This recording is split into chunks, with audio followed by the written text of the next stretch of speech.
fantasy football rankings and what goes into creating them, how can certain elements affect them, and much, much more is what we're going to talk about on today's show. We're going to be going inside the mind of Shawn Siegele to talk about his rankings process and what goes into it, even things potentially like the schedule release over the last week. And who knows, maybe week 17 might get factored into that as well. We'll be asking Shawn all those things on today's show. Shawn, we are here. We are our first show of the week. Excited for this. Always excited to talk best ball. We did a BBM 4 draft this past week. It was like a bonus show, actually, now that I go back to think. I was just thinking in my head there, it was our 4th show last week. It was our 3rd show. So we hit 4 episodes of RotoViz OT last week. We're hoping to hit 3 at least this week. Who knows? We might even sneak a bonus show in there for you. But that was a lot of fun going through that draft. And we're going to look a little bit about how potentially that is factored in. We did go off Shawn's rankings quite a bit, going through some of the different elements. We talked about certain players and how that range varied based on ADP versus the rankings. With Shawn, first show off the week here as we head midway through May. The time is flying by. How are you today? Awesome. As you mentioned, we had the schedule released. That was a lot of fun. I have an article up on the site last Friday, right after the release, going through a lot of the ramifications there. Colin, we're going to discuss a few of those in today's show. We did the BBM 4 draft this past weekend. We actually drafted just a few hours before the schedule release. And so one of the things we're going to look at today are some tweaks we might have made if we had known what week 16, week 17 had in store. One of the things I really like about this draft, and this will be an article on the site at some point this week, ideally, as long as there aren't so many other ideas that pop up, that it gets pushed back a little bit. But this draft that we did last week fits just so closely with the takeaways from the Underdog Roster Construction Explorer, the Underdog Advanced Rate Explorer. I thought that part was really fun. And so, I mean, could we win the $3 million with our first draft? Hopefully. It's going to be one draft at some spot. So why not the first OT draft of the season? Colin, we've got an interesting listener question here. I really like this one. Very thoughtful and dives into some of the nuance of player rankings that sometimes gets glossed over, but really is pretty important. Yeah, because there's a lot of people just want to see where the rankings are and not what is going on behind it. They just want to know. So Nick has sent in a message in terms of the rankings process. He said with the release of Best Ball Mania 4, he figured that you and Shawn would be getting into some best ball stuff after rookie draft season. And he's 100% right about that, Shawn. We will be. And we'll be continuing to add some dynasty stuff in. But yeah, we're really going to get into those best ball weeds here as we move forward. He said he had a question about Shawn's best ball rankings process.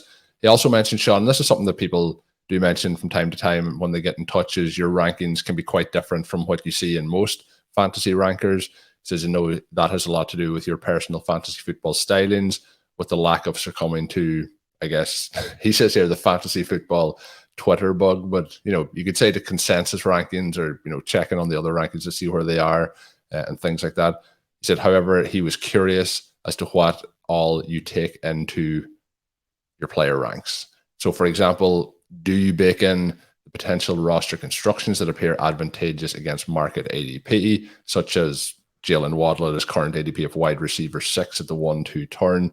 Is he higher than the market consensus on Waddle purely based on Waddle's individual talents and potential, or is there a small boost he applies to Waddle stock due to the relative easy accessibility of stacking Waddle with Tua, a player who is undervalued by the community and going off at a low cost, with a high reward later in the draft? And that, again, for anyone who didn't check out the draft, we're going to cover a lot of this on today. So we did do some conversations around the cost of certain stacks during that draft as well, with the focus on that one being, on a number of the teams with the likes of Kenny Pickett, for example. But he mentions here another similar one, and this would be one that I would be targeting, is Jahan Dotson and Sam Howell. He said, hopefully the question makes sense. If not, just ignore me. He's lost in the best ball sauce, but very understandable, makes a lot of sense. Shawn, I'll let you take the angle where you want to start, and then we'll run through some follow-ups, but a very detailed question there by Nick, so thanks for sending that one in. Yeah, that's a great question. And my first reaction to it is sort of the simplest, which is that the rankings are purely a reflection of how much value a player has when you're looking at the variety of ways that he can help you win your individual league, and obviously in these big tournaments, then put you in the mix to win the big money. And Colin, one of the interesting debates, and it kind of goes beyond the scope of this show, and we'll talk about it more in the future, but there is a potential tension, at least, between advance rate and having the chance to win the entire thing. And just one easy example would be on the winning team and the quarterback who was in the lineup for the $2 million last season. That quarterback actually had only an 8% advance rate, which is terrible, right? So there are going to be situations in which certain players are going to need to get you there. Other players are going to give you exposure to a construction that allows you to win the whole thing. But going back to really 2008, and then for many listeners, readers, starting with that 2013 time period where RotoViz began, and then obviously the build through the beginning of OT, and then to today, I feel very good about the combination of player rankings and structural tactics that have allowed us to accomplish both objectives. That doesn't mean that every single roster is going to win its league and then have a chance to win the big money. But for the number of teams entered into tournaments, the number of league-winning teams and then teams that make the finals in this format or that format has been very, very good. So it's not that we can rest on those laurels and say, well, that's going to continue on out permanently and there's nothing to think about or any work to do or anything like that. But the approach has been effective to this point, which is something that you want to be the case. Otherwise, you definitely need to really go in there and tinker and make some changes. But beyond just the big picture response of saying this player has the mix of floor and ceiling, and especially that mix of median outcome very clearly beating ADP and then high outcome giving you a tournament winning result, there are going to be some nuances. And the question here dives into them in a really valuable way. One of the reasons we do like Jaylen Waddle is because you can put him with Tua. And so that part is meaningful. The biggest reason that we like Waddle is simply that when you look at Tyreek Hill, who often goes off the board as early as the 103, if you look back to our draft last Thursday, Hill does go with the 103, and Waddle almost makes it back to us. Now, we had the 102. That was awesome. We got to take Jamar Chase. We're kind of watching. We're like, there's no way Jaylen Waddle is going to make it to the 211, but you're hoping and hoping and hoping. He makes it to the 209. So there's a big difference between those guys, even though it's first round and second round. When you look at what Waddle has done in his first two seasons, and you think about the potential for those guys to flip, it's not that it's likely or more likely than not, but the potential for those guys to flip is still underpriced when you see the gap in them there. So we want to be on Waddle as a potential league-winning guy. As the question mentions, I have him as the wide receiver 6. He goes off as the wide receiver 12 in this draft. I think that's really hard to understand when you think about what he's done. So one of the things that's happening there is you have to imagine a little bit of a discount is being applied to Waddle because he might have to deal with poor quarterback play. But the problem in thinking through that is, I mean, how is Tyreek Hill so expensive then? Because they're going to have the same quarterback. So that part I think is interesting as we work through the prices of some of these guys. So the specifics on Waddle wouldn't necessarily be, yes, the stack with Tua, but as we're looking at the players who have sort of asymmetrical outcomes at their ADP level, those are going to be guys where I just simply have them ranked higher because I am trying to more balance what I see as the outcomes on the upside and the downside. Usually my rankings, as weird as my rankings do appear sometimes, and they do seem strange, really still the vast majority of players are ranked very close to ADP. So it's more specific individuals who will jump out. And occasionally we get those wrong, right? I mean, last year, Amari Cooper really looked like a potential landmine. It was the exact opposite. So it's not that these are going to be exactly right, but the guys that we picked out historically have done really well on a percentage basis. And we're looking at profiles there. We're looking at who is most likely. And again, based on their profiles, it's not that we can see some kind of future that other people can't see, but you're looking at the evidence. You're looking at what you want to accomplish structurally. And so if seeding a roster with a lot of players who are ready to make the jump or have these outcomes that are not adequately priced in, that's the way that you're going to be able to make up for your misses. Because one of the things is everybody is going to miss. And so if you can miss on an Amari Cooper on your rosters, not have him ranked correctly, and then still have a lot of success because the players that you have targeted to draft, it's more important to be right on the players that you target to draft as opposed to the players that you are passing over. Although if you don't have a Cooper, you don't have a Josh Jacobs in any given year, I mean, that can be then a hurdle you have to overcome. So we're going to put together rosters that overcome those mistakes, or at least that is the goal of the rankings. The other thing that we have in here in terms of what are we considering would be simply the structure, which is that we know that we want certain players in certain areas of the draft.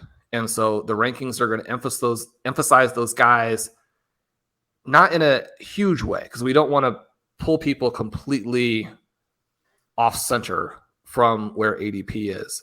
But we're going to put together the rankings in a way that allows you to get wide receivers where you need wide receivers, that allows you to get running backs where you need to get running backs.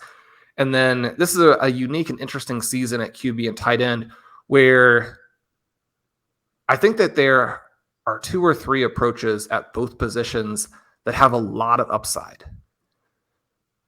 So unlike a lot of years, I don't think it's straightforward how you play those 2 positions. That actually makes drafts a lot more interesting. You're not going to go into a draft and feel sort of robotic. You're going to get to think through it. You're going to get to approach different scenarios that maybe in other years you're like, yeah, I mean, I've got to hit the 2 QBs in the window. That kind of limits my options to this handful of guys.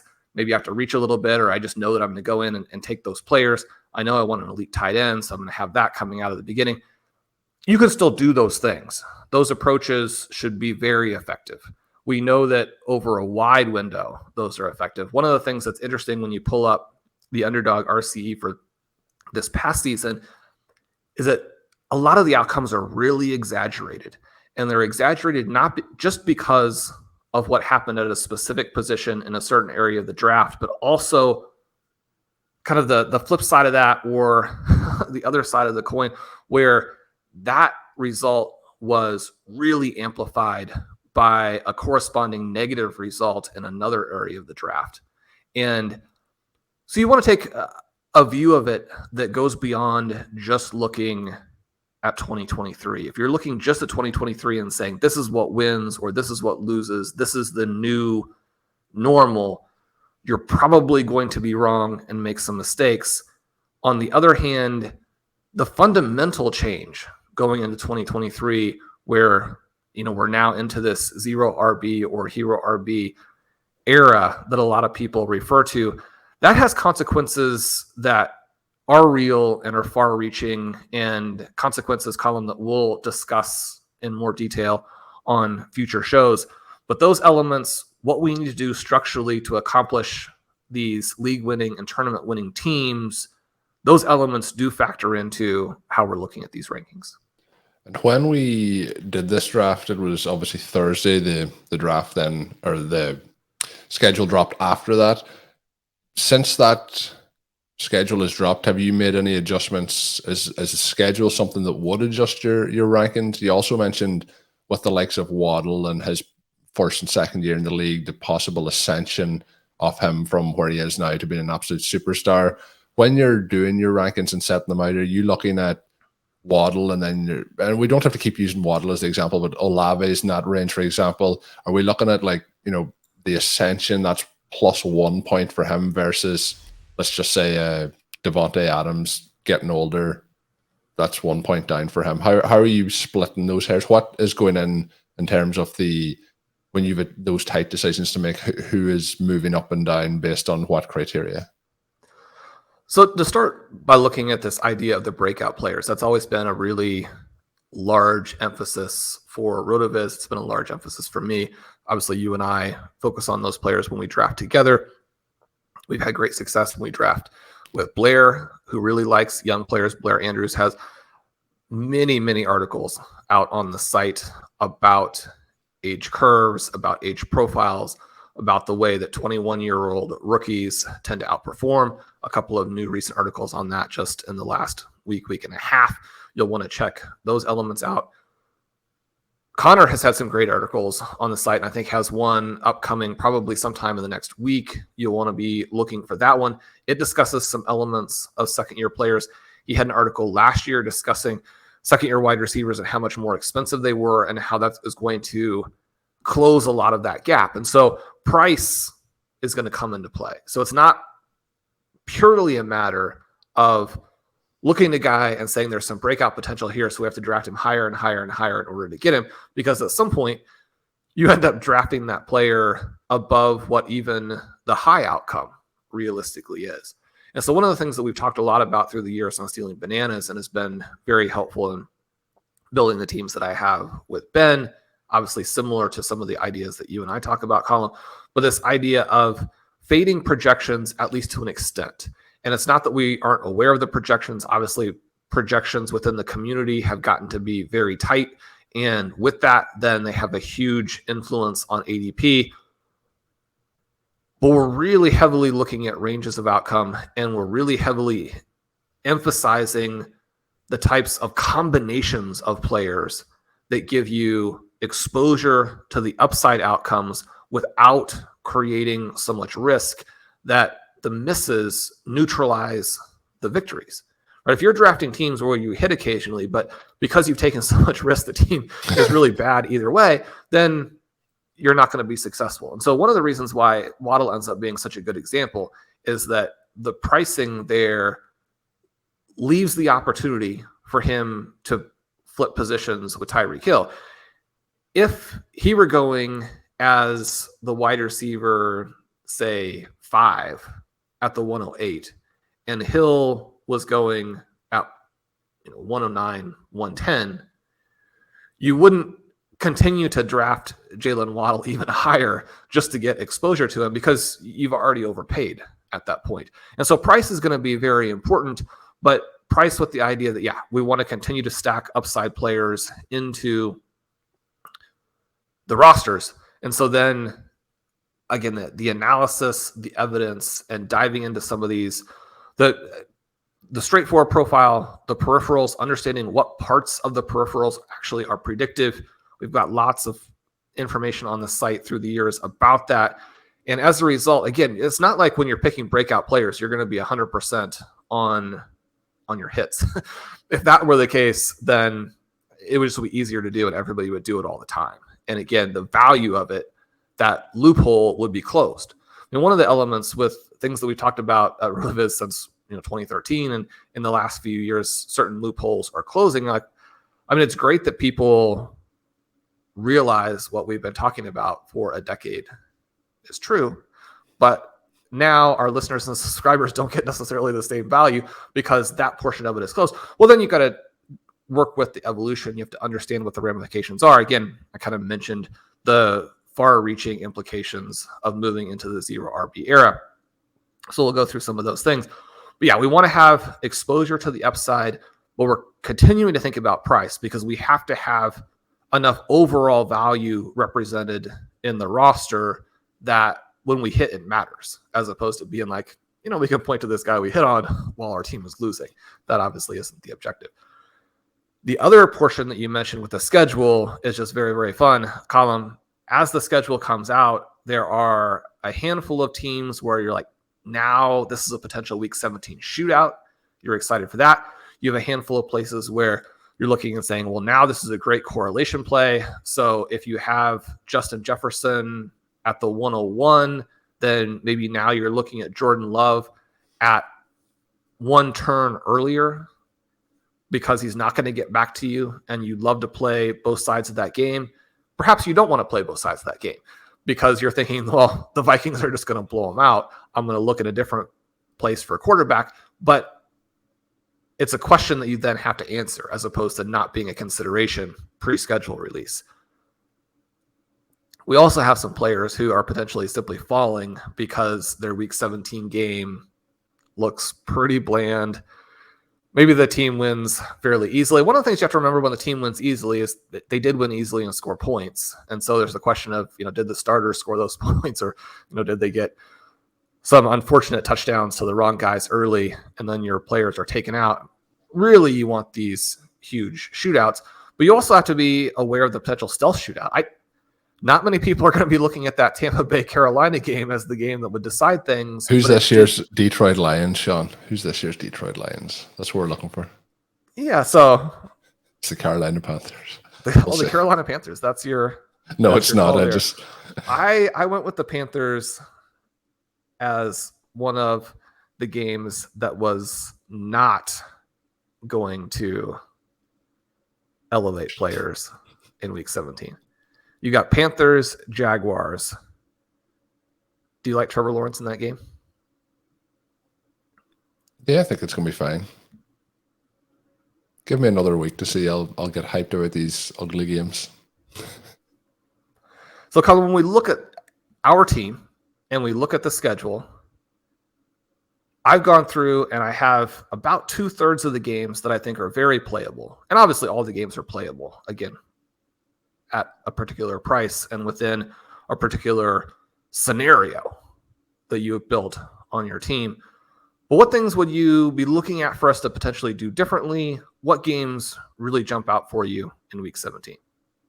I think, Sean, what gets a lot of fun with these is, and I joked about the potential ugly games, but one of our ongoing kind of jokes last year was between the Jets, the Seahawks, and then we obviously like the Lions as well. They were not favorable teams or teams that people were excited to draft last year, made them, very, very nice value. So I think it's going to be interesting to see how the offseason continues to progress and which teams in that fall into that bracket. But for teams that we think that there is going to be real exciting high upside potential, I do think the Dolphins and the Ravens probably peaks that list. And you mentioned the Packers and the Vikings game, and I do think that anytime you get a game indoors against Minnesota, and I do think the Packers will be better, I think, on offense than people are maybe expecting. I'm hoping that their pace of play picks up this year. Maybe that's down to the coaching staff rather than Aaron Rodgers.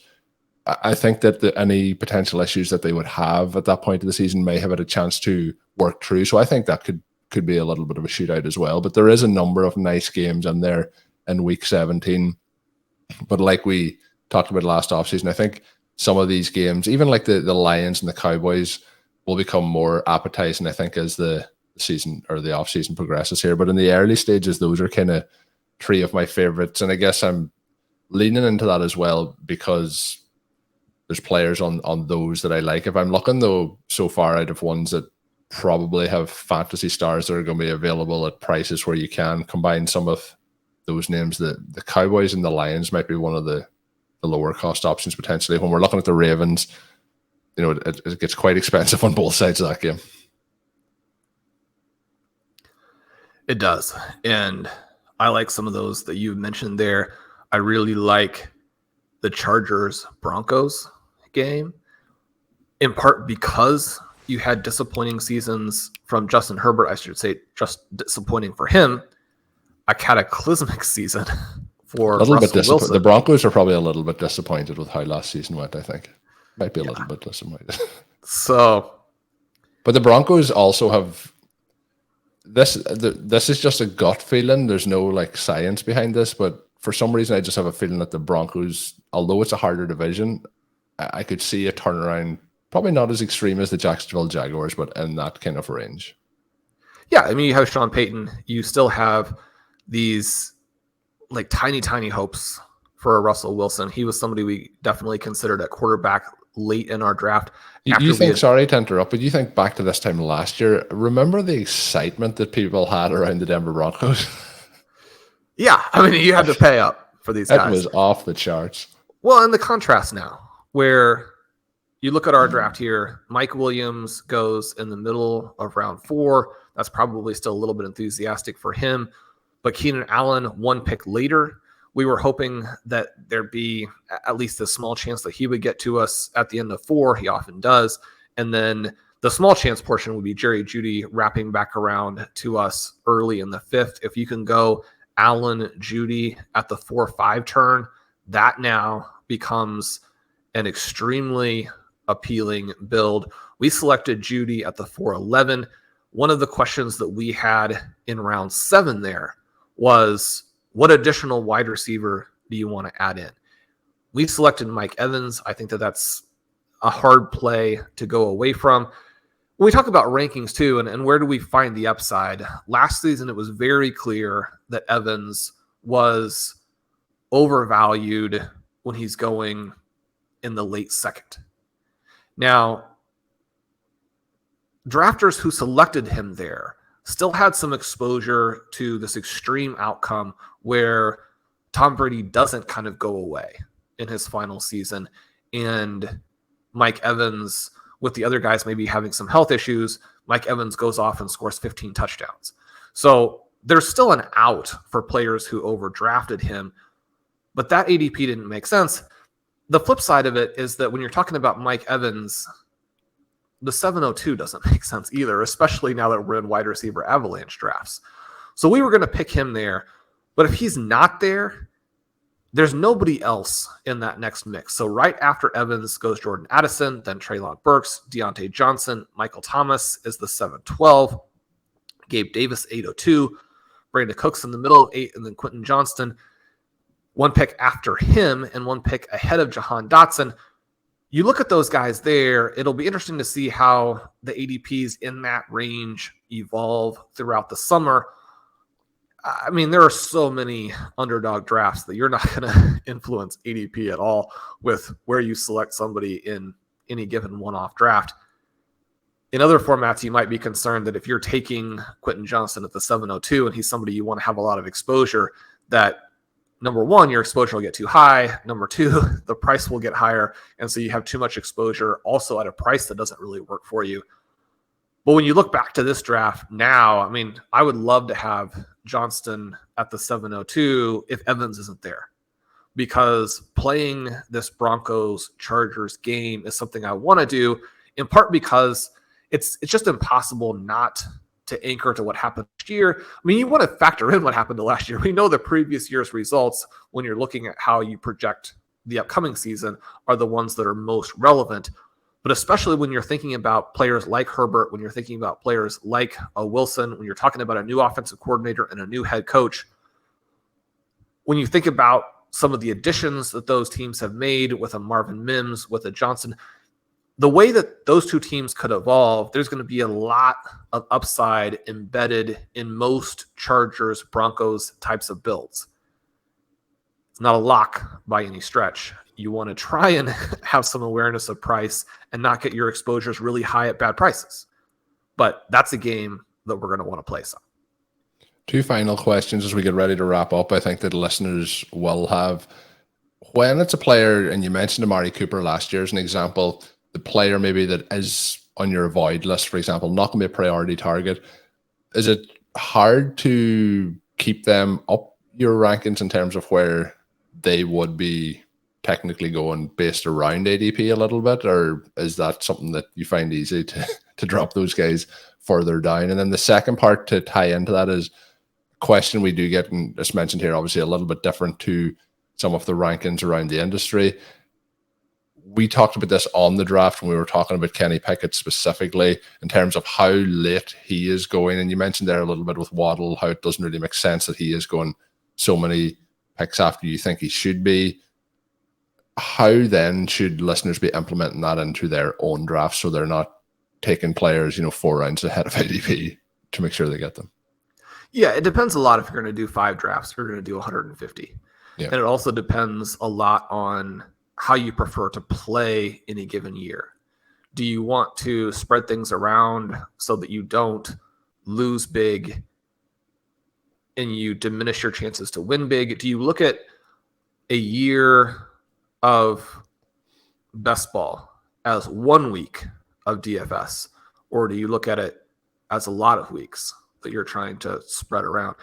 If you look at it as 1 week, which I think there's a strong argument for, because you want to be playing your best ideas very heavily, then one of the key elements is knowing that if you play it like it's 1 week, you have extreme downside for that week. And with your, you can call it bankroll or just, with your finances, you want to make sure you don't overspend in a way where when the season goes sideways, that it's emotionally destructive, financially destructive, those kinds of things. If you're going to play it like that, you've got to take the precautions and you have to have the psychological buffers in place to make sure that's going to work for you. It is something that I kind of recommend if you want to maximize your chances to win tournaments, but you have to understand what the downsides are, a lot of which are emotional, and emotional is very important. But when we're looking at guys who are off by many rounds, that's a tension I think that's interesting in the rankings, where one of the things that I try to do with rankings is to show people actually where I am on players, because otherwise you're not really giving very much value. It's impossible if you're really tied in to, as the question mentions, Twitter or just the community. It's impossible not to have a lot of other information.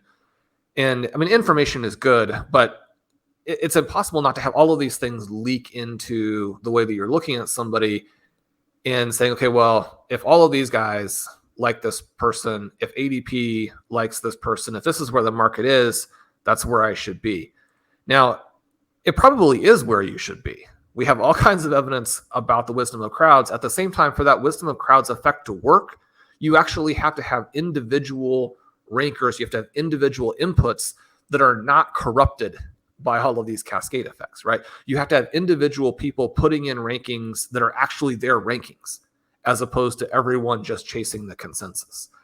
And so the thing that I would mention is that when I put my rankings out there, I am trying to give people a sense of where I am so that they can look at that and say, well, that's interesting because I value the opinion on this. It doesn't mean I'm going to draft directly off of Shawn's rankings, because probably some combination of Shawn's rankings and the consensus is going to be more helpful. Now, I do tend to draft mostly off of my rankings column and not take consensus that heavily into play, because I have specific things that I want to do, and I'm accountable to myself. But when you're talking about other people, you want them to not be destroyed by your specific rankings, if that, in fact, is kind of the way that it works out. But we have to put the rankings out there in a way that gives people actual information, because just putting out rankings that are the exact same as everyone else's, there's no value in that. But I do try and have at least a small element where I'm aware of ADP. So back to the question of how do the rankings work? If I'm 3 or 4 rounds off on a player, in many cases, I will move that player a little bit closer to ADP just to make sure that people who are following my rankings and maybe aren't as aware of ADP, or maybe want to draft very heavily an RV team, can get their RotoViz branded team, can get their RotoViz flavored team. I mean, you don't care about the branding, you want the flavor. You get that, but you're not massively overpaying, right?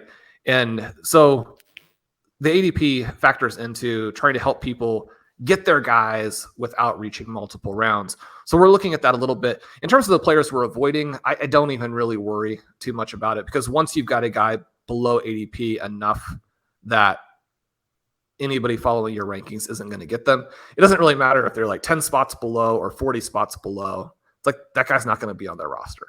And so from that perspective, I just go ahead and leave some of those guys. And sometimes you look foolish, and sometimes, hopefully a little more often you look perceptive. But again, we're working through the evidence, and we're working through the types of players that help us accomplish our builds that have been successful and that we believe will be successful. They're not necessarily the same thing, but there are going to be elements that are similar. And then, column, we're always trying to evolve and make sure we stay ahead, because just simply saying that RotoViz was on 0 RB or RotoViz was on this or that 5 years ago, and we had 5 years of great drafts and people are now figuring things out, that doesn't necessarily help you for 2023. We still want to do that. We're looking toward the future.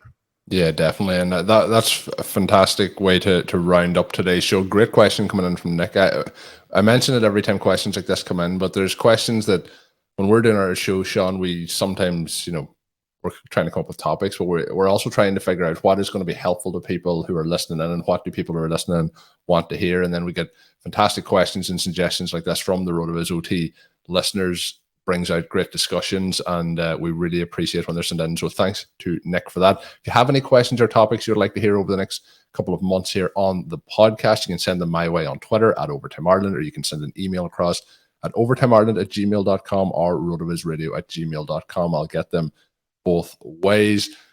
Lots of good discussion there. We talked about Shawn's article looking at the schedule release as well. That is linked in today's show notes if you want to head over and check that out. If you want to sign up over at RotoViz and get yourself a 10% discount of a RotoViz NFL pass, you can use the code RVRadio2023 at checkout. That will save you 10%, give you access to all of the content and tools, including Shawn's rankings, which we talked about on today's show. We also did do the draft that we discussed a little bit today as a bonus show, which did come out on Saturday on the RotoViz Overtime podcast feed. So head over and check that out. And I always do say, make sure you are subscribed to the podcast feed. Then you get every show once it comes out, and you would have found yourself with a nice little bonus episode there as well. So make sure you do subscribe and drop us a rating and a review. Until we are back, have a good one.